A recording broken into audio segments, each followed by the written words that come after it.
Welcome to another episode of DD on the Spot. As always, I'm your host, Ryan Johnson. And before I get to our guest here today, well, first of all, you should recognize our guest if you're a big fan of the podcast. We're having Lexi back on the podcast. It's so funny because I was looking at the date today and it is September 2nd, I believe, and September 3rd, 2018 is when we last had her on. So it's almost been 2 years. So this is the longest it's taken for me to get a guest on, but I promise the next time we have her on, it will not be another 2 years. But yeah, it's just, and we were just talking even before we started recording about all the changes that we both had, in these last 2 years, and it's just so fascinating how time has flown by. But Lexi, thank you so much for coming on again. Hey, thank you for having me. I'm looking forward to what we talk about and catching up. Well, absolutely. Well, before we get into that, what is the weather like in Utah today?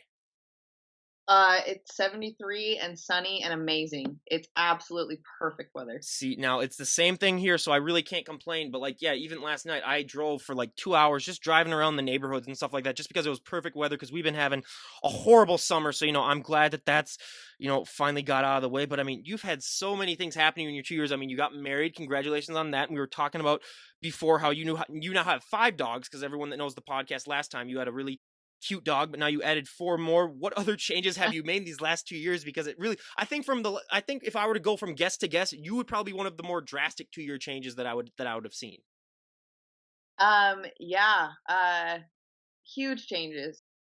Hopefully for the better in the last 2 years. Went from, finally have like an adult job, salary job, which is nice. Did my first show, which was great. I was on prep for another show that was 3 weeks ago, but decided to back out of that.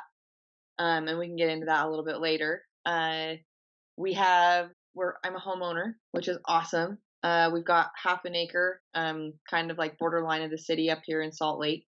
Um, Not only do we have 5 dogs, we have 7 goats, 3 bunnies, 15 chickens, and I have quail.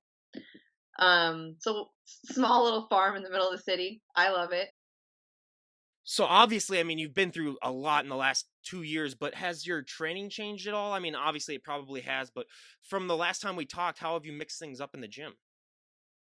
I'm So basically, after I did my first show, kind of what happened after we had talked, is I had put on uh, quite a bit of weight, more than I was comfortable with.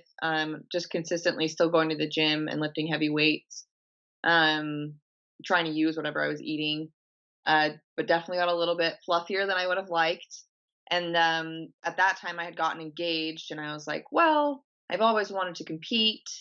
um, I feel like I'm at a point where maybe now's the time. And there was a show that was a month after my wedding, so I was like, that'll hold me accountable as far as like I want to look good in a wedding dress and all of that stuff. And so I figured, why not hold me accountable and just step on stage at the same time? So I did that. Put myself on prep in August of 2019. Got married in October of 2019, and then competed November 2nd of 2019.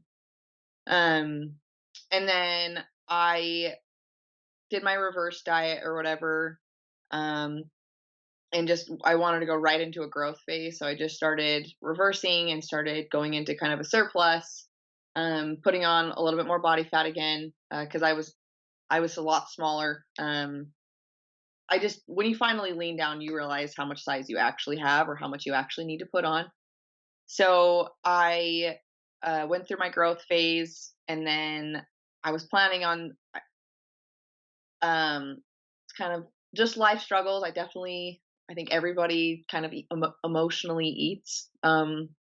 Something that I've kind of always tried to work with my whole life. I've learned the hard way not to eat my feelings.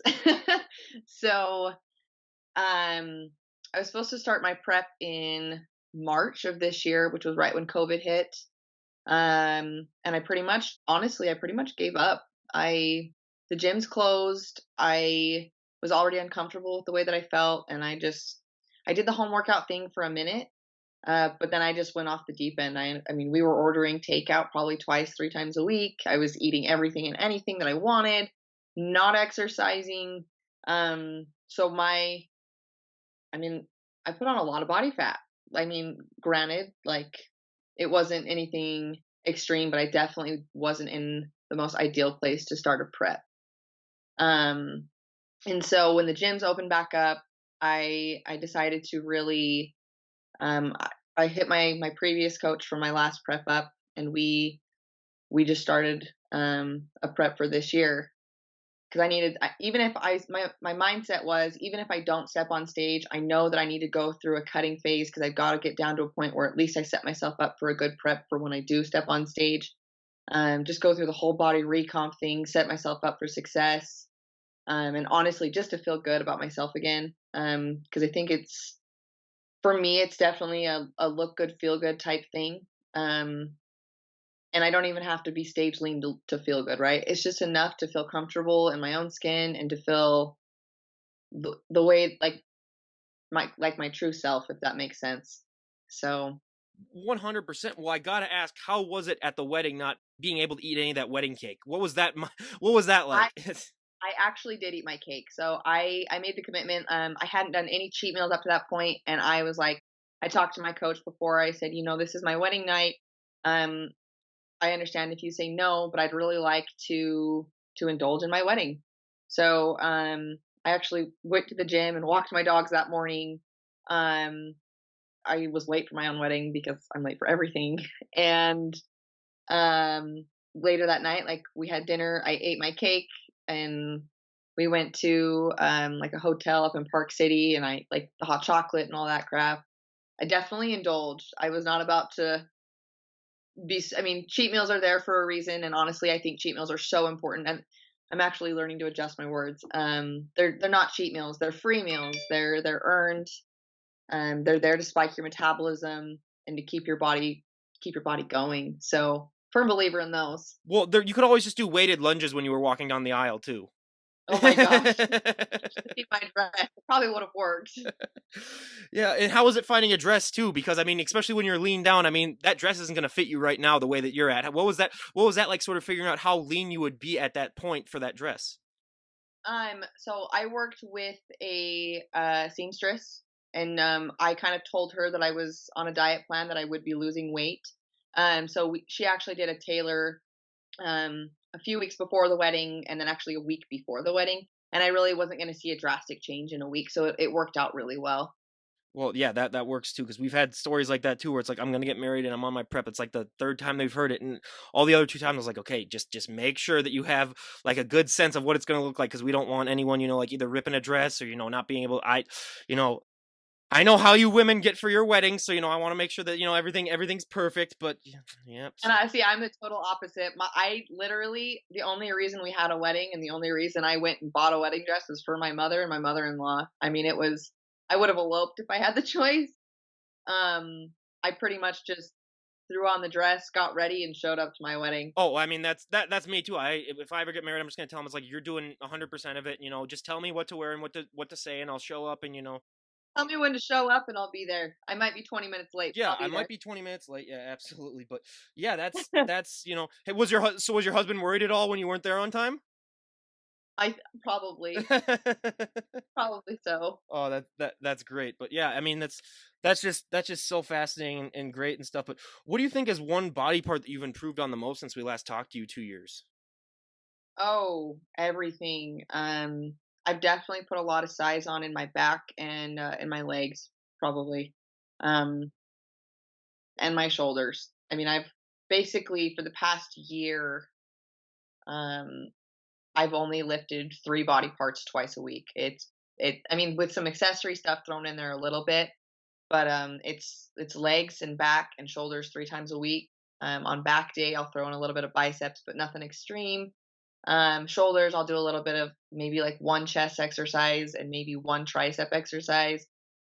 I got to the point where when I first started lifting, like the first 4 years, all I wanted to do was lift arms. So I had to grow everything else to catch up with my arms. That's like every guy that I know of too. They just spend all the time doing their arms, and then next thing you know, they're just basically the arms are just dragging down the sidewalk when they're walking because that's all that they've trained. But that's the one positive thing about figure then I guess is that you don't have to work out arms as much because it's not something that the judges are really looking for. So that's great. But I mean, you talked about how recently now you're deciding to move from figure to bikini. What's been behind that decision? um, so I actually uh nobody knows it yet. But I'm ready to talk about it. So I actually fired my previous coach. Um, Definitely a learning experience to say the least. So I hired somebody new to kind of help me out of this last prep that I went through. And he actually suggested it. He said, "Have you ever thought about doing bikini?" And I was like, "No, like, okay." And he just, I mean, looking into it a little bit more, it makes sense uh, from where I'm currently sitting as far as muscle and because if I want to be if I'm trying to make it to that pro level as far as a figure girl, I mean, I did listen to your last podcast. I mean, it's you I'd have to run gear. I mean, it's just something that in order to be competitive, because I mean, I do have good genetics, but they're not that good. Um, and it's not just something simple as like VAR. I mean, I'd probably have to run VAR and Winstraw, and I don't know. And um, I'm really happy with the way that I look. I definitely think that there's things that I can improve on, and perfection is always the goal, and I'm definitely not perfect. I have my strengths, and I just think that right now, the tools that I have as far as my body composition, the way that my shoulders sit, my glutes, my legs, and my overall shape, like that hourglass shape. I think I'd be a really, really strong competitor in the bikini division right now. And that's not to say that in 10 years I'm not a figure girl, or even 2 years, or even in a year. But so figure, I haven't tried it. I am probably a lot more competitive in that division right now. So I might as well try it because I'm definitely not ready to jump back into a growth phase after this last prep that I went through to work. I mean, I dropped from 158 pounds to I was 132 yesterday morning. And I started my prep May 13th. So it's been about 15 weeks. So Yeah, that's quite a change. And she's referencing the podcast I did with Stephanie with her expose into drug use. And I just got to give a shout out to Stephanie for being so transparent in that. I mean, I've gotten a lot of positive feedback on that. But yeah, that was eye opening for me. Like I knew that it was being used a lot in the sport, but to that extent, I was just absolutely oh yeah. flabbergasted. But yeah, it's definitely a decision. Yeah, for pro athletes, I mean, 95% of them, yeah, that's really what you have to do if you want to win a pro card. But it's definitely, but for bikini, I think, yeah, you can do it naturally and do very well in the sport, which is what I think part of it, what was why it was made too. But going into, I mean, just that whole mindset of, this sport that, you might have to, do stuff. Was that something that you were aware of ahead of time when you were getting started in this? Or was it something that you discovered where you're like, oh, if I really want to do super well, I might have to do something? I always knew it would be there in the back of my mind. It was actually, I think I was 20, so it was about 4 years ago. Or actually, it was 2 years ago. So I was 22. Um, I was getting ready to think about competing. I knew I wanted to compete, and honestly, I was like kind of looking for a shortcut to get there. So I was like, oh, maybe I'll, you know, run some steroids. And I was like, in reality, I literally didn't even know what any of them were. Like, I had no idea. I couldn't even tell you one. I was just like, oh, like a steroid is a steroid. I didn't know that there was a difference between Anavar and Winstrol or any of that. And so, honestly, those are probably the only two that I even know right now that I'm familiar with. So that just shows you my knowledge on it. Um, but basically, I had talked to somebody that I was working with about it. I was like, I might start running something. They're like, what would you run? Like bar? And I was like, I don't even know what that is. And so the more that I kind of sat on it and thought about it, I was like, you know what? I know that I've got good genetics behind me. I do two things really well. I put on body fat and muscle extremely well. Um, and it's just a matter of keeping it when I cut.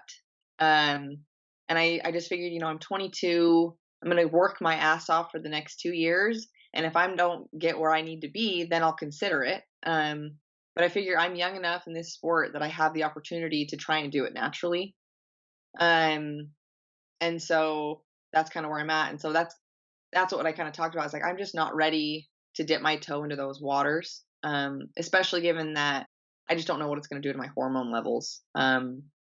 I mean, yeah, we had a hormone specialist on too, and that was a whole another thing that we got into it as well. And that was just eye opening for me. Like, I always believed that I didn't even know that guys had hormones, to be completely honest, before we even had that podcast. Where like, if someone told me like, go get your hormones checked, I'd be like, why? I'm not pregnant or anything like that. But yeah, that shows how little I know. And then also with steroids too. Before this podcast, I thought that there was just one steroid, and it was like everything in the movies where you just injected one thing, and then all of a sudden, you got. So yeah, it really shows my knowledge as well. But yeah, it's crazy, how how different it actually really is. But when it comes to just this mindset that you have to be a bodybuilder too, and to compete, how has that evolved in the last 2 years? Has you think that preps and this lifestyle has gotten easier for you in the last 2 years?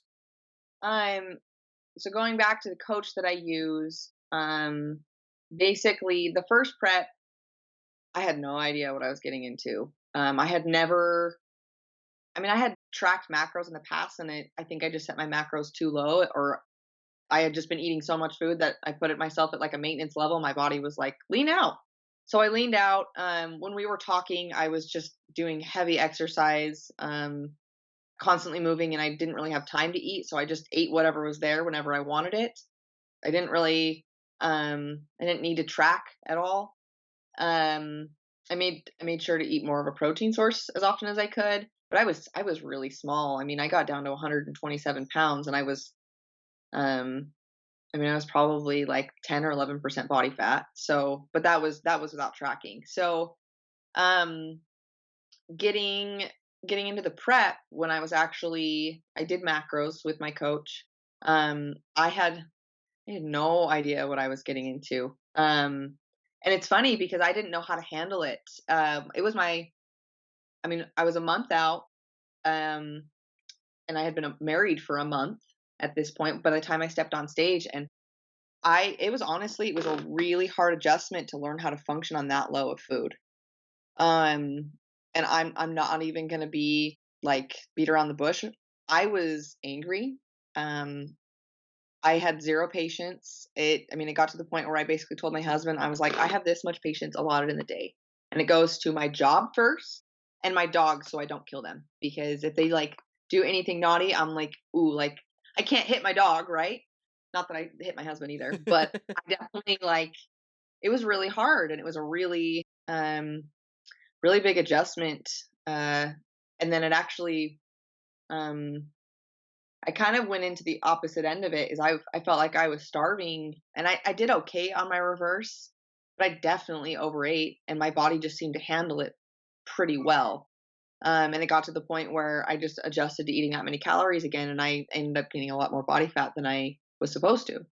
Um, and so, anyways, this prep, I really wanted to make sure that I was prepared for that diet, because I knew it was coming. And so I really made a point to be mindful about what I said and how I made people feel. And I actually, and using the same coach, like, long story short, this coach is a big name. He starves his athletes, bottom line. And one thing that I learned is I, instead of getting angry with people, I just isolated myself. And it was really hard. They say that this is a lonely sport. I mean, it's already lonely, but when you feel like you need to isolate yourself from everything so that you don't hurt people's feelings, I mean, it was really, really hard. And it got down to the point where, I mean, I'm not even kidding you. I was on a plan that was 500 calories a day, 3 hours of cardio, and I was doing an hour lift every day. I took Sundays off, which was my rest day. But I got to the point where I was 5 days out from my show. I said, like, screw this. Like, I have no desire to even step on stage. And this was 3 or 4 weeks ago. And I was like, I get that this sport is supposed to be hard, but it's not starvation hard. Do you know what I mean? Like, you get into low food, but I don't think it should ever be that low. You want to talk about hormone issues, even if you're not taking stuff, food is so important in hormones. I was literally eating 8 ounces of egg whites in the morning, and then I had 17 ounces of chicken allotted for me the rest of the day, like that. And I had a little bit of, I think I had 300 grams of asparagus. which I don't even think I was counting asparagus as carbs. It's not carbs. Like that's absurd. So long story short, I hired a new coach. And he just said, he's like, can you do me a favor? And I said, yeah, like what's up? And he's like, can you not go to the gym for the rest of the week? And I was like, I mean, sure, like that's fine. Like trust the process, right? Whatever you want me to do. He's like, don't go to the gym. And he's like, just eat whatever you want. Eat intuitively. Don't overdo it. Be mindful. But don't be afraid to eat some food. He's like, honestly, you're not going to put on body fat in a week, and your body's probably going to love it. So this was 2 weeks after I had decided not to, or like by the time I got done with like the intuitive eating and all that, it was 2 weeks or before I had decided not to do my show. And then we decided to do carb cycling. So I'm eating 3 times as much food. My low days are I get 3 meals with carbs in it. And then my high days is 5 carb meals, meaning like I have a carb with every meal. And I've leaned out. I've lost, I think, 6 pounds. Yeah, just since carb cycling. And I'm doing 45 minutes of cardio.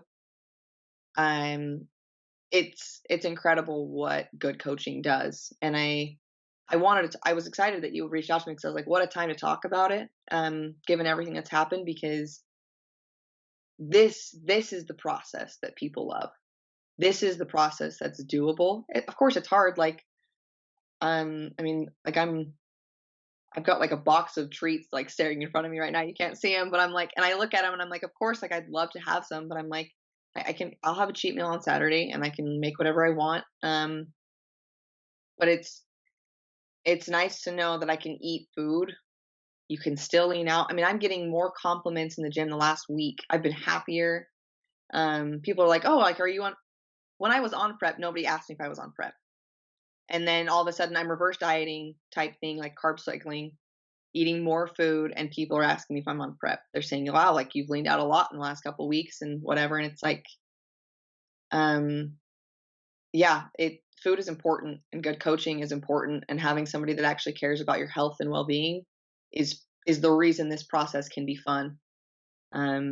It's definitely hard, but it's not suffering pain and enduring pain hard. You know what I mean? Oh, 100%. And just for a reference out there, I mean, even some of these like world-class gymnasts, I saw a documentary on them, and they're, going at like 800 to 900 calories a day when they're really training, and they're like 4.5 feet tall. So just to show you how, depleted that is at 500 calories, it's like, good God, I eat that much in about half a minute basically when I'm when I'm eating. But what was that like when you went from the 500 to, really adding more calories to it? Because I've always heard, there's always stories of people who have been, almost in starvation mode for a long time.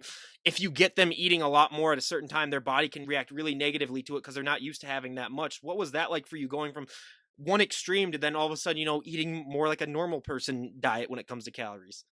So that's kind of the benefit of a reverse diet, right? Is you start your food relatively high and you slowly cut down. And when you are depleted and you are put in that starvation mode, if you just jump right back up to your maintenance level, because your body's in that starvation mode, it's going to try and harvest, like basically store body fat as best it can, because it's like, oh, we better store this because who knows the next time we're going to eat. And so that goes back to, it's more of a consistency thing. I definitely, I mean, I definitely got a little bit inflamed. And I wasn't as tight.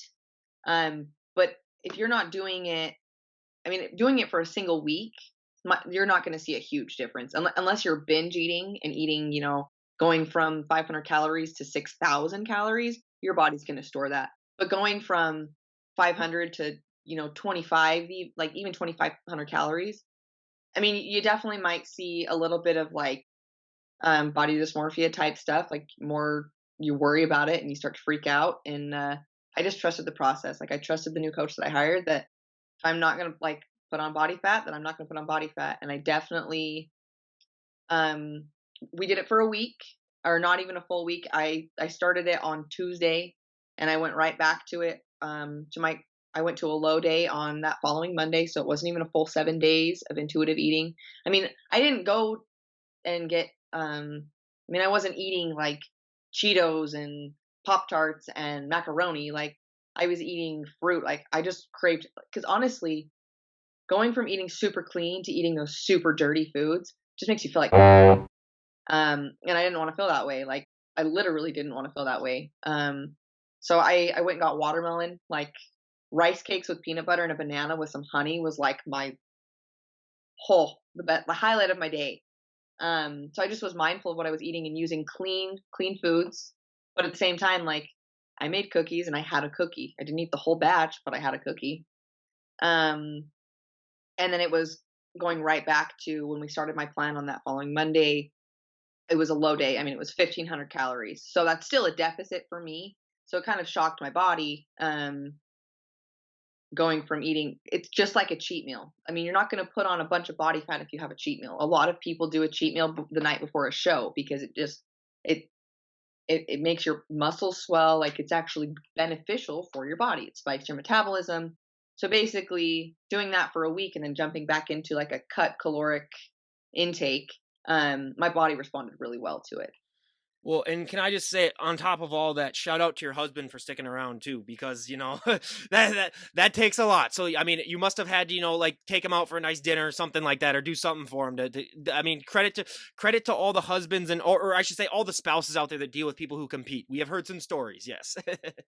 Absolutely. I couldn't have done this without him. Especially, I mean, we've literally got a small farm, right? Um, Was it hard for you we to, like, look at some of those, like, goats and chickens and be like, I just want to eat that? no, they're my pets. No, they all have names. Oh, yep. Okay, when Um, they say once you name them, it's very hard to get rid of them. So that's a sign, yeah, that they are. Yeah, yep, yep. we do have 2 baby goats without names because I need to sell them, so I haven't named them. I learned that one. Have you named any of them Goatee? No, but we have one named Dave. Which one has the most attitude out of all the goats?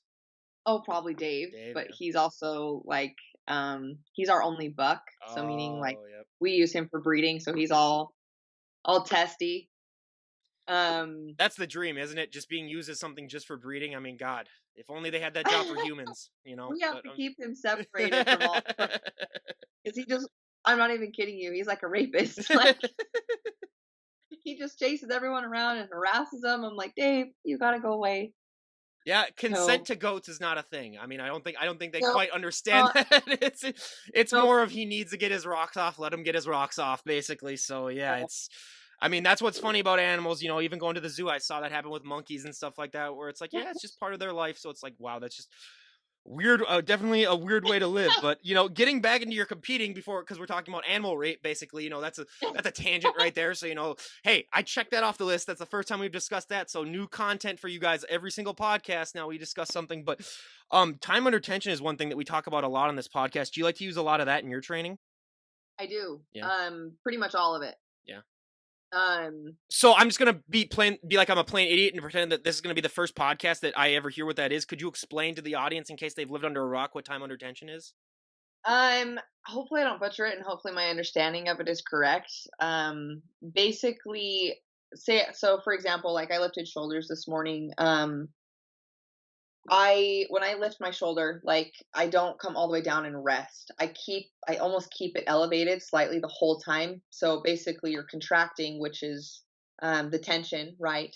And you're not resting until you're done with the set. So keeping it here and then lifting for a lateral raise and coming back down and keeping it engaged the whole time is how I would explain time under tension.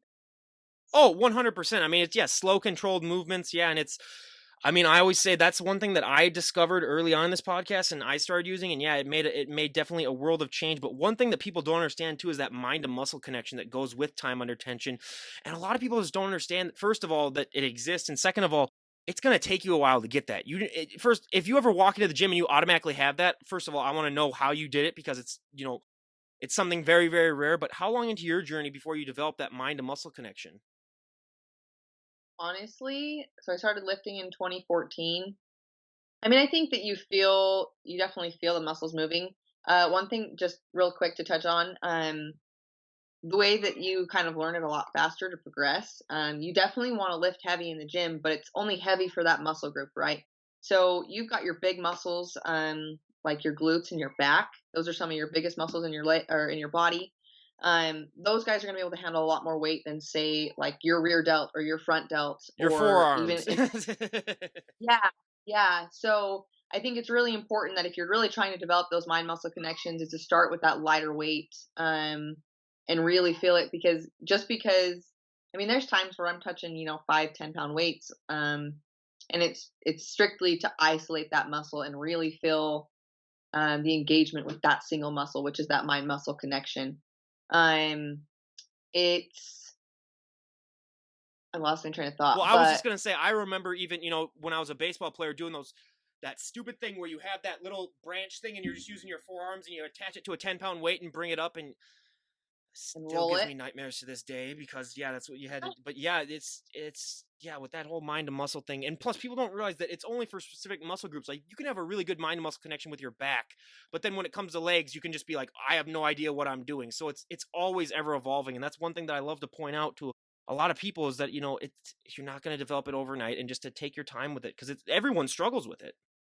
Well, and I think it goes to mind muscle connection comes from honestly time or the time under tension, lightweight, slow, and controlled. I mean, you look at like the gyms closing down.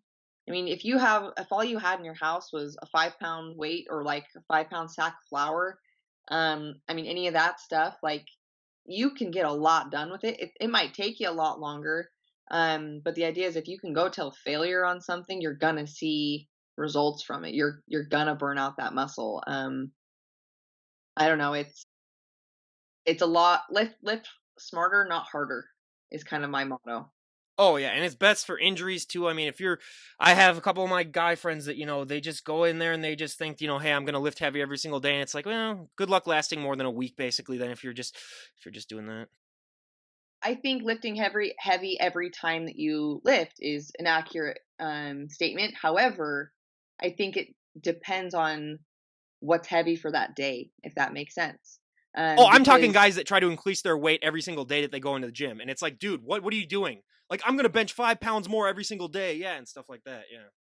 right, and see, and I got what you were Yeah. saying. I Oh see no, what. I was just verifying because yeah, I Yeah, totally understand what you're it's saying, but terrifying. yeah, I'm just making sure. But yeah, Yeah, we totally so we get each. But yeah, it's just like that. Yeah, exactly. right. I mean, push yourself every day, but pushing yourself today isn't necessarily pushing yourself tomorrow. Your leg day last week might have been really heavy, but when you're sore, I mean, you don't want to push it. You know what I mean? It's almost better to back off.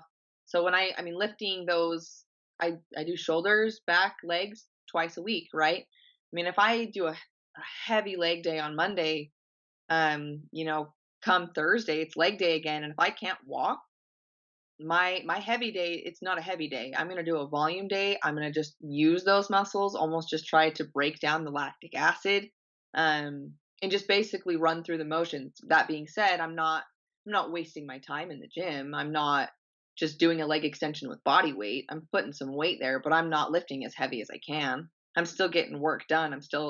It almost gets to the point where it's more about burning calories than it is trying to build the muscle at that point. um Yeah, so and you mentioned before that you did at home workouts once the gym's closed, or you did them for a while. What was an at home workout like for you? Because I'm lucky when I went back to my parents, they have a gym basically set. It's not even like a gym; it's just enough to maintain a pump. They have some weights, they have a couple machines. So, but what was that like for you doing the home at home workouts?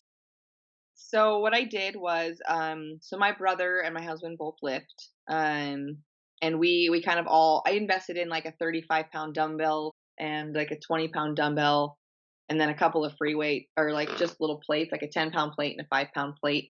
I just went to Walmart right when I knew that the gyms were closing down, so I invested in those. And my brother had some weights that we scrounged up from my parents' like garage from when we were probably like 5 or 6, so we just kind of, and I had a lot of bands, just from over the years doing accessory work and all that. So we kind of pulled all of our stuff together, and I put it at my brother's house so that I could get out of. I can't work out in the same space. Like I think that having a place that's not your home, getting out and like making it a point to leave, and you can kind of change your mindset like you would for the gym. Um, it it helped, but at the same time, then it was like, oh, like I don't want to go over there anymore. Oh, and I just didn't want to lift anymore. But the nice thing was, I was getting so sore, because I went from doing all of these super heavy workouts to only having these light things. That doing the accessory work, I was working a lot of those little muscles and a lot of those stabilizers that I wasn't used to working. I think that people kind of forget that it's not just about, I mean, going back to like doing heavy weight one day and then doing kind of lighter volume weight the next.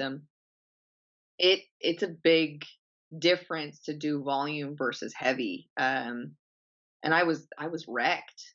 I basically did a lot of banded stuff. My workouts went from going. I mean, I probably did my workouts at the gym are, between 45 minutes and, maybe like 75 minutes, so an hour and 15 minutes.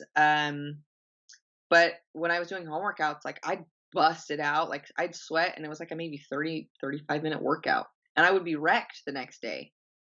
Um, and I think part of me didn't feel like I was really doing much, but I think I did a lot more than I realized. So yeah, that was kind of what I That's did. something that I've struggled with too immensely is, you go to a gym and you get in your mind that, like, oh, I got to be here for a certain amount of time before for it to be like an actual workout. And then when you try something different, like I can agree, like doing stuff in my parents' things. Yeah, I was going for only like 40 minutes when normally I do at least an hour. And I felt cheated at the end of it. I was like, you're quitting. Like, what is it? It's like, I was like, no, I've done everything that I set out to do today. But on top of that, like I just have so much free time that my cardio has just gotten extreme. Where I mean, I'll go on a walk, and when I say walk, it's just a speed walk for like 100 minutes every couple days, and I'll have a movie on. That's the only way that I can do cardio on a treadmill is that I got to have a movie that I can watch. But it's gotten to the point where I've run out of movies to watch, so now I like have no motivation to do it. But what has your cardio been like? These last couple of months. Um, so like I said, I got to the point where I I mean, was you were doing doing 3 hours. 3 hours, so I don't want to complain about doing 100 minutes because that's nothing. Was it all in one session, or was it like 3 1-hour sessions, or what? So I tried to get it out of the way as much as I could. Basically, at the beginning of my prep, I went from 40 minutes or 45 minutes. Within 3 weeks, I was up to, an hour and a half. Which I usually get to the gym at like 5 a.m. Um, and so I just get as much done as I could. Like I don't have to be in the office, into my work until 9. I'd be there from 5 to 7:30, getting my stuff done. And I tried to keep my workouts, even now, 45 minutes, an hour tops. Um, so that way, and I usually would start with cardio, do an hour, and then, do my lift, and then come back and finish up whatever I had. And some days I didn't have time to finish it, and so I'd go back on my lunch break and do, when I was doing an hour and a half, I'd do 30 minutes, or when I got to 2 hours, I'd do an hour at lunch. Um, and then I got to the point where I do 2 hours, I do an hour at lunch, then go back in night and do another hour. I mean, people at the gym knew me by name. Like everybody there, they're like, "Oh, you're back." I'm like, "Yeah, here again." How much Um, distance were you covering it when in those 3 hours? Did you ever like do the math or be like, or how many calories were you burning? Because I'm burning like 1,200 calories if I'm on the for 100 minutes, so I can't imagine what it's like for you. I have no idea. I have no idea. It was definitely excessive. Um, Looking back at it, I will never do that again, I don't ever. even understand that willpower that you have because for me, after I do that 100 minutes, I mean, I have, two chicken breasts ready on the grill basically then, and then I have them in about 2 minutes afterwards. So doing that on that low of calories, I mean, that just shows the mental mindset that you need to have. But what was your sleep like when you were going on 500 calories and doing all this cardio? I can't imagine that you were getting that much sleep. I have never been the kind of person to struggle with insomnia or any of that. I mean, basically, I hit the sack and I'm 5 minutes, I'm out. I'm Towards the end of my prep, I couldn't sleep. I mean, I was functioning on 4 to 5 hours of sleep, which for me, um, I need at least 7.5 to be a functional human being. I'm not even going to lie to you. So I did outside sales. So once it got to the point where I could actually drive to go see customers again, I drive from Salt Lake to Ogden, which is about an hour drive there and back home. I don't know how I didn't wreck, but I was constantly falling asleep at the wheel. Energy level was incredibly low. Um, and the reason I decided not to do my show is because honestly, my whole mental health hit the wall. Um, the reason I got Kai in the beginning was he was my service dog, I remember right? that. Yep. Yeah, so I got him for anxiety attacks. And shortly after we talked, the first podcast, I met my husband. So we had our podcast in September. I met him in about October. And so basically meeting him really helped me come out of that. And I hadn't had an anxiety attack in 2 years. So it got to the point where I probably am oversharing my thoughts and my feelings, but I think it's really important for people to know that it's not okay. 1000%. Um, Yeah. I got to the point where I mean, it was the Sunday before that show, so it was 6 days out. It was my husband's birthday. And I had been like baking the whole week before. Like I just was like, I need something to do with all this anxiety. Essentially, I needed something to do. I didn't have any. It got to the point where I didn't even have the attention span for TV. So you talk about like watching TV on cardio. I did that for a while, and I was running out of stuff to watch as well. But then it got to the point where I didn't even have the attention span. Like I couldn't focus, I couldn't think. And so I'd turn it on, but I didn't ever like watch it. So I would just walk on the treadmill in silence. Like I was just a zombie. And going back to like baking, like I just was baking and gave me something to do. And I was like, at least I can just smell the food, which was fine. And then for my husband's birthday, like I made him all of his favorite foods, which stupidly enough, they're my favorite foods too. So I made like this French toast casserole, which is Oh, basically, it's got cream cheese and cinnamon chip bread, and it's got like an egg, whatever you do for French toast, but it's like on crack. It's amazing. Uh, so I made that, and then I made him like a carrot cake for his birthday because it's his favorite. I made sourdough bread and all that to like take to dinner. And we went to my parents' house, and I just was miserable. Like I had been really good on my prep to, like I said, I just avoided people because I didn't want to hurt their feelings. And so in that sense, like I just didn't really talk to people so I wasn't mean, but I also wasn't necessarily present. And my brother-in-law, I was sitting there at the table and I was eating my riced cauliflower and my chicken, and he was like I was almost in tears, and he's just like, and I might cry even talking about it. He's like, "What brings you joy?" And I kind of just looked at him, and I was like, looked at my food, and I was like, my chicken and my cauliflower. Like, I don't even know how to answer that question.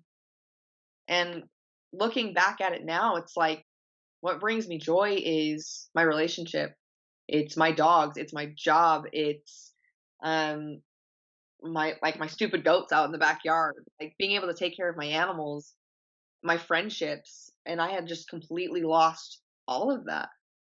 Um, and the next day, I mean, if I showed you the look on my face, the pictures that I sent in the morning, because the coach that I had was constantly like, basically, he's like, you're really close to stage lean, but you're not quite there. And just constantly, I check in with him, and it never was positive feedback. It was always not good enough, not good enough, not good enough. And really pushing that, like, I'm just not going to be good enough mindset. And I was sad. I was starving. I was depleted. I was sad. I had nothing to look forward to. And I had like an anxiety attack. I had suicidal thoughts. And I was like, whoa, I was like, I haven't had these feelings in 2 years. And I can pinpoint the exact reason why. And it was nutrition, food. And not that I need to eat my feelings, but I needed to eat. So I reached out to my coach and I said, hey, this is how I'm feeling. You know, I I feel like I've accomplished my goals. My goal was to set myself up for a better prep. Like I didn't even think a show was going to happen. This prep felt really rushed. I was like, I don't even want to step on stage on Saturday. And I had already paid for the show at this point. And in my mind, he wasn't even, it was still on the fence whether or not he was going to let me step on stage. So working my ass off, starving my body, it was never good enough. Um, yeah, it was stupid. And so he was like, you know how many people reach out to me like this close to a show, like this shows what kind of athlete you are, like push through it, like we're in this together. And I'm like, you don't understand. Like, if I say I'm done, like I'm the first, you look at the that I put myself through and tell me that I like this. I was like, I can starve for another 5 days. 5 days is nothing. The fact is I don't want to. Like, I don't even, I was like, if I do it, I was like, if I push for another 5 days, I'm selling my suit, I'm throwing my heels away, and I'm never doing this again. Um, Either that or I'm probably not going to be here anymore because I do something stupid, which is not even in reality is not even who I really truly am, you know? So I was like, screw it. He's like, would it help if I gave you some food back? And I was like, well, probably. So what he did was he gave me 15 extra almonds a day, which I wasn't eating any fats at that point. So just to have fats back. So, I came home, I talked to my husband. He's like, just come home and eat some food. And I just broke into tears. And I was like, I feel like I can't, like all this accountability and letting people down. And I was like, screw this. Like, if I decide not to do it, it's because of me. It's because it's my own choice. This is something that if I want it, go do it. If I don't, then why do it? And I had told everyone that I was doing a show. I had told people that I had paid for it, whatever. And it's like, who cares? Um, and anyways, I came home, I ate some chicken, I ate my asparagus, and then I had 15 almonds. And I ate the almonds and I was like, screw this. Like, I went and got a breakfast burrito from Beto's. I took 3 bites and then I just wanted to taste it, right? I took 3 bites, gave it to my husband. And then I came home from work. I also went back to work, and one of my coworkers was like, "Man, you must have had some carbs or something." And I was like, What makes you say that?" He's like, "Your whole mood has just changed, like significantly. Like I walked in that morning and I was just a zombie. I was just a body. Like I was miserable. I was almost in tears at work. Like that's not me." And I came in like all chipper and ready to go. And I hadn't even like eaten really that much food, right? Like it was just I ate something. And then later that night I didn't overdo it, but I ate. Um the next day I started to feel a little bit guilty. I didn't binge by any means, but I definitely didn't stick to my plan. I had check-ins with my coach the next day that I was feeling really anxious about, so I kind of like was like, well, I'll go back to the plan tomorrow. Like this is the binge eating mentality, right? It's like, well, I got to go back strict tomorrow, so I'm gonna eat whatever I want right now. And I'm like, no, like reel it in a little bit. Like, who knows what's gonna happen? Just eat some food, but don't overdo it. Anyways, checked in with him the next morning, and it wasn't. I just sent him a long email. I said, look, like I know in your eyes you're just gonna see it as failure. Bottom line is I got to the point where I didn't want to do it. Um, Mentally, physically, emotionally, like wasn't what I wanted. Um, and I said I'd like to start a reverse diet. He texted me back 5 minutes later and was like, "I'm pissed." I was like, "Okay." Um, and then continued to say that I'm not okay with a reverse. He goes, "That's chicken." I was like, "Okay." So I said, "What do you want me to do?" And he said, "I don't know." Didn't respond for 4 hours. Let me just sit there and soak in feelings of like regret or anxiety. And I was on the treadmill at that point when he texted me and when he let me just sit there and think about it. And I started to feel really anxious and like just really negative feelings about myself. And I was like, screw this. Like I made this decision. Like this, I know that in my heart, like that was best for me. Um, and he's playing games. Like he's trying to make me feel bad and he's trying to guilt trip me and he's trying to like I'm like, that's not coaching. And basically I texted him, I said, look, like I know you're upset. Bottom line is I'm in a hole, right? Like I'm in a caloric deficit. I can't do a reverse without you. I said, I need help getting out of it. And he texted me back 4 hours later and gave me a reverse diet plan. And I'm like, thanks. Um, and at that point I had reached out to a different coach. And we had talked a little bit, a few days after that. And then we started the intuitive eating, and then we started my plan. Um, it just goes to show, like, well, and I had never used anybody else, right? So I didn't know what good coaching was like. And not only that, he's a huge name in Utah, huge name. And no, everyone's scared to talk about it. Honestly, it'll be interesting to see who listens to this and where it goes. And hopefully, I mean, Just to let everyone it, know, I had no intention of this. Everyone blame her, not me. It's oh, Lexi's I fault. think No, don't blame. I'm just kidding, everyone. No, I mean, no. No, here's the thing: is everyone is. I am not the only athlete he's done this to. Here's the thing. I think I Oh, know who you're talking about. I'm not going to mention names on here because I've had like 6 or 7 similar stories to this. After we're done recording, I'll ask you the name and then I'll see if it's the one that I know. But yeah, I have heard very similar. So yeah, it definitely is out there in the sport. I can confirm to everyone. yeah. Well, and people can go on my Instagram page, and I'm not going to hide who it is, but I'm also not going to openly. I don't need to name drop. Like, it is what it is. I'm not trying to stir the pot, like overflow it, but I'm definitely trying to, like, shake it up a little bit, if you know what I mean. Like, I think it absolutely needs to be known, that that's not good coaching, and it's all cookie cutter.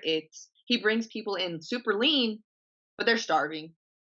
None of his athletes grow because he caps them at a cookie cutter plan, at a maintenance level calorie. And bottom line is, if you want to grow, you got to eat. Bottom line, you've got to put on body fat. Bottom line, I mean, if you do it smart and you work with a coach that does it the right way, you put on minimal body fat in your growth season.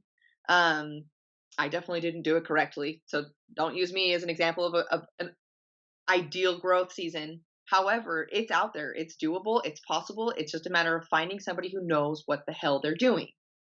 And basically, the coach that I used, very old school bodybuilding, he brings people dialed in. I have no objection to that.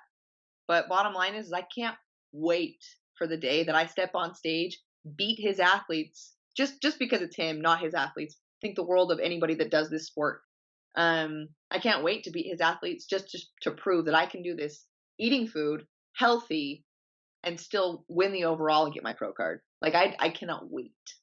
That's great. And one thing that I think I love to ask too is, how do you think, because you're actually in this industry, I mean, I just talk to people, so I don't really have a good, gist of things, but how do you think that this problem gets solved? Because I've heard this, like I said, I've heard your story multiple times from people, and it's just something that I look at and I'm just like, how can you fix this? Because I think it, especially when you're dealing with like stuff where people are really high in the industry and you can't really do, but how do you think that this problem gets fixed and people find a more healthy way to bodybuild, as opposed to what the old school bodybuilding, which is like, yeah, you just basically starve yourself, to be honest.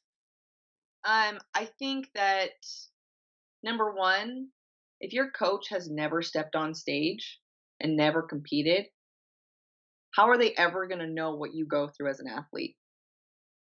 Even if they don't have an IFBB pro card or any of that crap, which new coach that I use, he does. He's self-coached. He got his IFBB pro card in 2 years. Self-coached. He hired a coach recently, I think in the last year or so, because he's going to the Olympia. So what better way to do that than with a coach that has more experience than you in the industry? Nutrition, the science and the education behind how your body works and what food can do for you is constantly improving. I mean, it's kind of like the medical field. Like, you look at modern medicine, it's like it's constantly changing as people learn. If you have a coach that's not constantly updating and trying to learn the new things and learning new techniques, like, there's more than one way to skin a cat, and not every athlete is the same. And I think that number one, I think the number one problem is with this last coach, and a lot of people using him, and a lot of athletes going through the same process that I did and not knowing any differently, is nobody will talk about it. Everyone is so afraid of what this man can do to them. And it's like, what is he going to do? He might be a part of the mafia. You never know. Oh, yeah, I've got 4 working dogs that'll take an arm off. Like, come at me, bro. Hey, Dave the goat's got something to say to him for sure. They just, like, gas him Get out. Dave in a rut or in a heat, and then just unleash him on the guy. Right. No, and I hope that people know, like, I take full accountability for what I went through. Bottom line is, I was the one who agreed to keep pushing. I was the one who agreed to do the cardio and follow the meal plan. I was the one who stuck with the coach through the process. But at the same time, I learned from it. I know that there's got to be a better way. And I accept the accountability from my part. But at the same time, I want people to know that there's better ways. There's healthier ways. I can think of multiple athletes with hormonal issues that are just screwed up for life because of this person. And that's not okay. I honestly think that when you're looking for a coach, ask them how many clients they have. Because if somebody's working with 1,000 people, they don't have time for the specific tailored needs that you need. I mean, you can stick anybody on a cookie cutter diet and they'll lose weight, but you might end up being like, you're going to starve. I mean, that's essentially what's happening. Is I guarantee you he's a busy man. But if you're that busy that you can't focus on your athletes and what they need, I mean, my check-ins were never more than 5 text messages. I've talked to this man twice in person in my life. And even still, like, it was never like a full conversation. He never asked me about any sort of like, he never asked me any personal information. I mean, this new coach that I've hired, I check in with him twice a week. He's FaceTimed me 3 times in the last 2 weeks. Both times that we've FaceTime, it's been 45-minute conversations going over my plan, going over how I'm feeling. And granted, like, he probably doesn't have as many athletes, but that's what coaching is it's you charge a rate that you can cap your number of people and still make a good income. You know, you cap it at 30, 40 people or whatever, but you charge enough that you can make a living, because people will pay for that. People will pay for good coaching. And if you aren't willing to pay for good coaching, you'll get the results for it. So yeah, and I thank you so much for saying that, you know, for holding yourself accountable, because I can guarantee if you didn't, the first comment would be, well, she knew what she was getting into, you know, she could have just quit or whatever. Like, and it's like, no, duh, but it's like, obviously, I'm not going to compare. I trust my I'm not coach. going to compare any of this to like a sexual assault survivor, but that's kind of like just saying to someone, oh, you shouldn't have gone with him on the date then, basically, then if you didn't want to get, Dude, yeah, it's just like that. literally every time that you talk to one of his athletes, it is an emotionally abusive relationship without Oh, the it's Me sex. Too. Yeah, basically, it's emotional Me Too. Yeah, basically, yeah. It's absurd. And yeah, you can play the blame game all day. I fully accept that I put myself in the situation. But you also, like, That you have doesn't no that idea. doesn't that doesn't mean that you deserve to be treated like that just because you put Right. yourself in the situation. That's the stupidest. But there's gonna be idiots out there, regardless of what we say, they're gonna come to that conclusion. It's like, dude, put yourself in her shoes. Well, and not only that, like, you put yourself on 500 calories a day, expending probably 33 to 4,000 calories a day, and tell me where your mental stability is. Tell me how easy it is for you to freaking think about what's best for me. Dude, I don't even know how I was driving. Like, I honestly look back and I'm like, I should be dead. Whether it's because I mean, he's had athletes pass out on ellipticals or on treadmills. It's like, you put your faith in somebody who claims they know what they're doing, who you believe has your best interests at heart, and you trust the process. And when things aren't going right, it's not because his plan is actually shit. It's because you did something wrong or this or that. And it's like, no, there's better ways to do this sport. And this is a hard sport, and like, this is a hard enough sport. It doesn't need to be that hard. It doesn't need to be enduring pain and suffering through starvation. Like, your food gets low enough. And then, don't get me wrong, like, if it was Olympia and I thought that I was going to be stage ready in 5 days, I would have been like, suck it up, it's 5 days. But it was a local show. I would have maybe placed top 3. And if I'm going through that bullshit, I better be taking the overall. Yeah, watch you get last So, then, and then see what happens. Yeah, yeah. yeah, like seriously, and not only that, but like what I had wished had happened if I had asked him multiple times, I said, if you think that I'll be stage ready, which means first place in my mind, I will push. I will do it.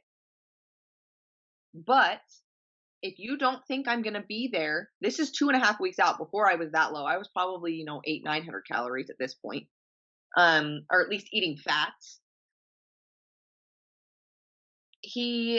I said, if you don't think that I'm going to be ready, let's just save my money.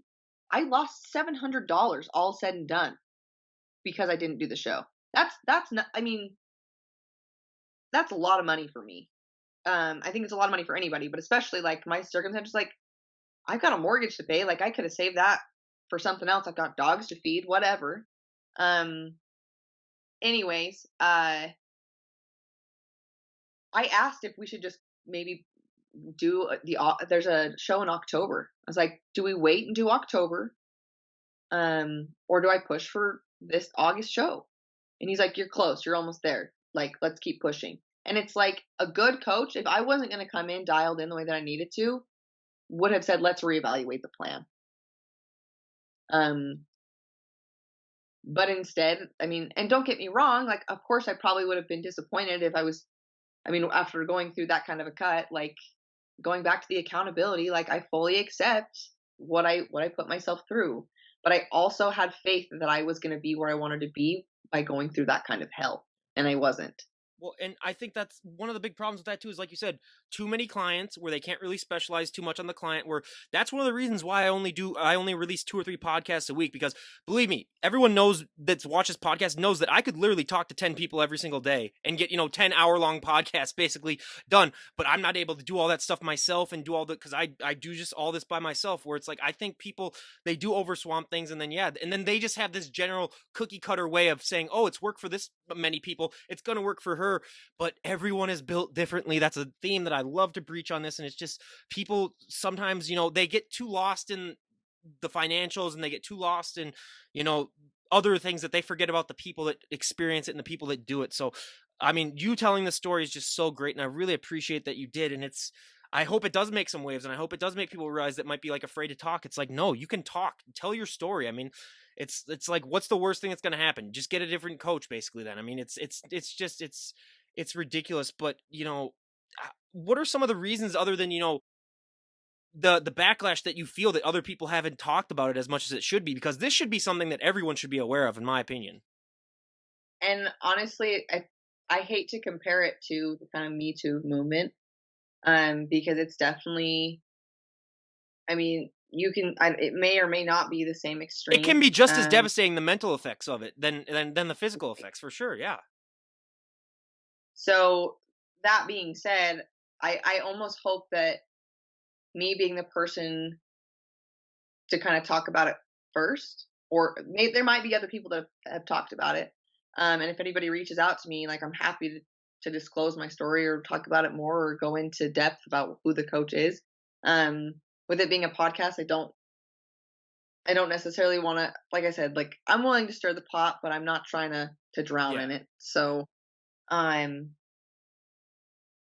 hope that other people are willing to come forward about it. I mean, I'm not trying to hide anything by any means. And I think that if someone else can learn from my mistakes, and if it can prevent other people, I mean, I have friends that I'm literally pulling out of the same situation. I mean, he loses athletes left and right for a reason. He just doesn't disclose it. I mean, he's just got so many people that work with him that he doesn't need to hide it, or that he doesn't need to worry about it. And you have all of these novice people coming in, and oh, he's a big name. They just see the results, right? People don't see what you go through. They don't see the hard work, which is bodybuilding in general, but especially that. And if I can prevent somebody else that wants to get into the sport from going through that kind of hell, and understanding that that's not the real process, why not? Like, it's kind of going back to the Me Too. Like, if you can prevent someone else from going through that same traumatic experience, why wouldn't you try and help someone? Absolutely. And Yeah, it's just yeah, it's heavy stuff, but I mean, I'm glad that we were able to talk about it. I'm glad that, you're doing better from it now and you're able to, get away from that, and that's just so great. But if we were to talk to you a year from today, because it will be a year, I'm not going to wait a full 2 years. Don't worry, because God knows if we'll still be alive on this planet in 2 years, the way things are turning out right now. But I mean, if we were to talk a year from today, where would you like to be at in your journey? Either with my pro card or qualifying for a national show. That's my goal. The minute that I get my metabolism back, we'll look at show preps and all that. But I'm hoping to have my pro card in the next year. That's kind of my goal for myself. Whether it's by the end of 2021, or just starting in the year of 2022.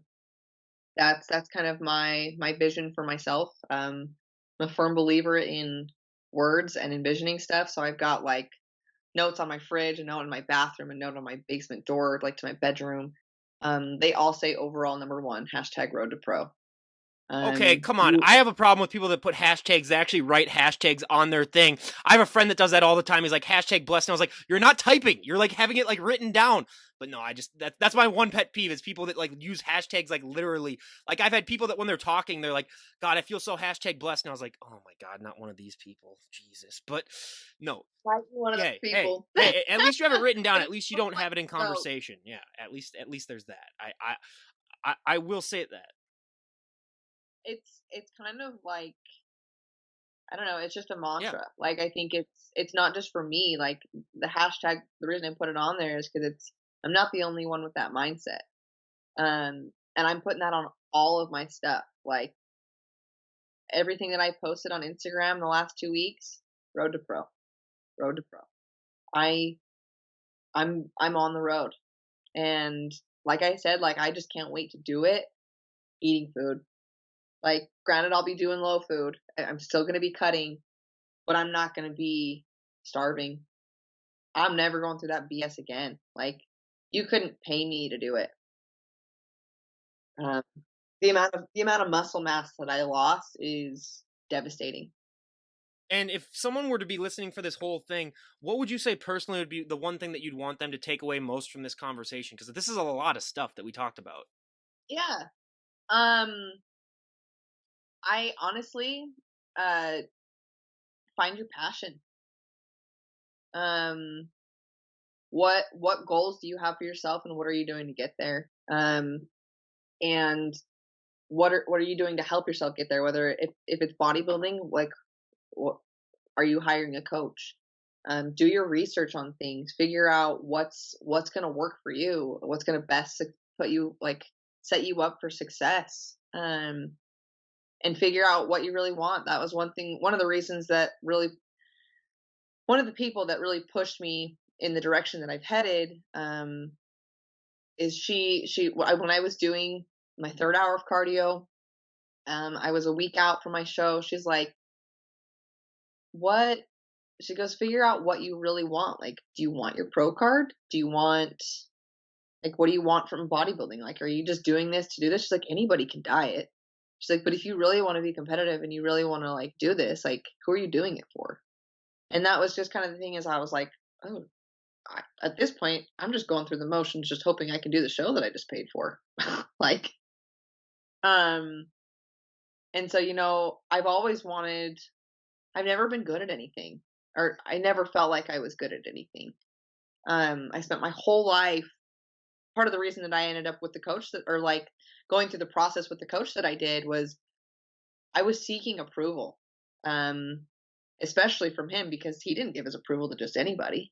He didn't post just anybody on his Instagram. Um, like he didn't tell a lot of people that they have a lot of potential in the sport. He didn't. I mean, he was. I'm gonna be frank. Like he did this last prep for me. He didn't charge me a dime. Yeah. He told me from day one. He's like, this being your first prep, like I see you having a lot of potential in this sport, and that was huge for me. I'm like, wow, like thank you. um and so I was like, finally, like I'm getting some sort of sense of approval from somebody, and it got to the point where I was like, the only approval that I need is from myself. Like, what makes me happy? Why am I doing this?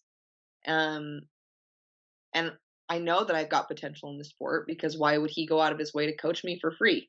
Granted, he wrecked my metabolism for free. Appreciate that. Um, but at the same time, like I must really have potential, right? And for the first time ever, it's like the minute that I stopped chasing that approval and chasing that fire that I wish I had, all of a sudden, like I'm happy. I can see the success, like that I have the potential to reach my goals. I enjoy my life a whole lot more. I have that fire without knowing that's what it was supposed to feel like. So, I mean, we live in a world where you, especially going through this stupid isolation, like you're on your phone all the time, you see people's Instagram posts and it's all the highlights. People probably had no idea what I was going through, but I can show you photo after photo and check-in video after check-in video of up until the last 3 weeks. I look so sad, and I'm just a body. I'm just taking up space, and that's not living. I mean, I got to the point where, I mean, I have a lot of animals because I love animals. Like, I love them. I have all my little farm things because I start and end my day with the most relaxing, like taking care of things that, I mean, I'm a nurturer at heart. I love to take care of things. I love to be around like my little chickens and my goats and my dogs. Like that, those are the things that bring me joy. And to not want to do those things is a huge red flag. I kind of got off on a tangent, but bottom line is I think hobbies are important. So if you take anything away from it, like find something that you love to do and do it. Make it a priority to put that in your life every day. Whether it's you like to be outside and just take a walk, like I think that's a big deal. Just to be able to walk around the block and take a deep breath. I sound like the biggest hippie ever, but I've started incorporating meditation daily in my life, and my life has changed. Um, like I walk my dogs every day, or I do something with my dogs every day. I'm outside of my backyard enjoying all my little animals. I'm back in the gym, but I love the gym. Like I'm there because I want to be there, not because I'm trying to like get down to show lean because I have to because I'm not going to be able to do it, or I'm there because I have a whole new purpose. And going back to the Instagram thing, not everybody is willing to talk about the struggles that they go through. So I'm definitely working on being more open about it. And I think starting here with this podcast is you bet your bottom dollar. Like I'm sharing this on my page. Like I think anyone that has the time to listen to it could benefit from it. We all struggle. I still have hard days, even though I'm feeling significantly better.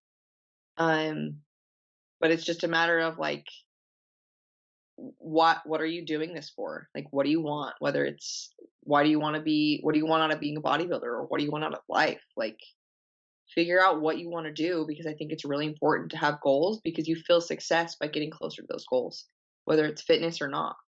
I mean, I couldn't agree more, and I'll admit to something that I've never admitted on this podcast. I mean, I too suffer from severe depression, anxiety. This, if my real friends that I have in real life, they always, if they ever watch any of these podcasts, they always tell me like, "Oh, you're a completely different person." And I was like, "Yeah, that's because I'm in my element." Like, I'm a very talkative person too, but this, I'm not gonna lie, I've stepped over the line. There's a line separating you between normal and crazy. This quarantine has made me step over that crazy line and go full blown crazy because I am a talkative person and I need to see people face to face, but. Yeah, just the struggles, and yeah, everyone out there, I mean, just there's always a stigma around, there's always a stigma around something. Screw it.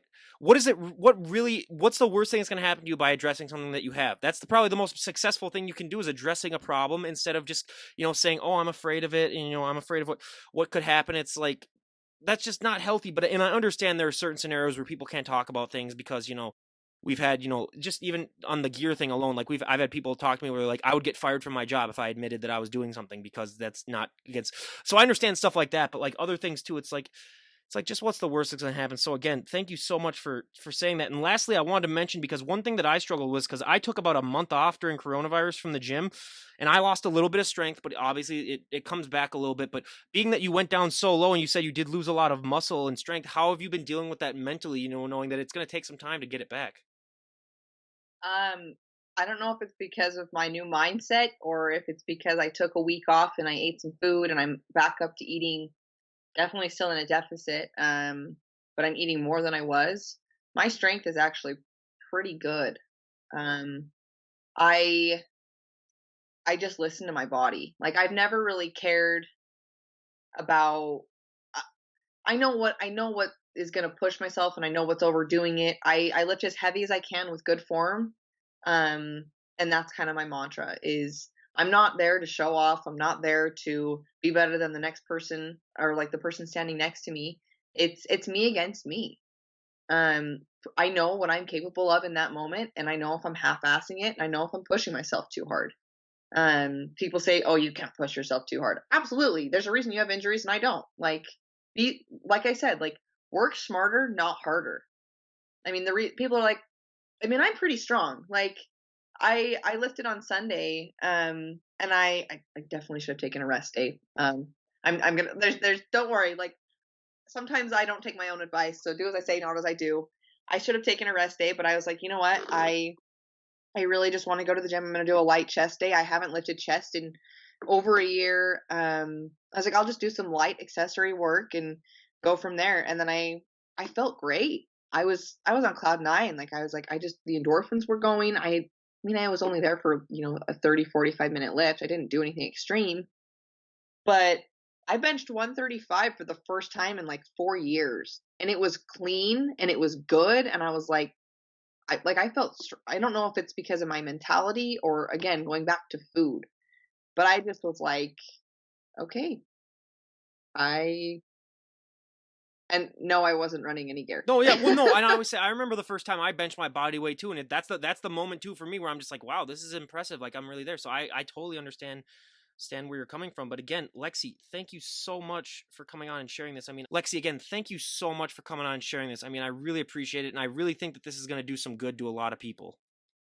I hope so. I appreciate your Yeah, time. 100%. Well, everyone, this is Ryan Johnson, DD on the spot, signing out. Have a great day, everyone.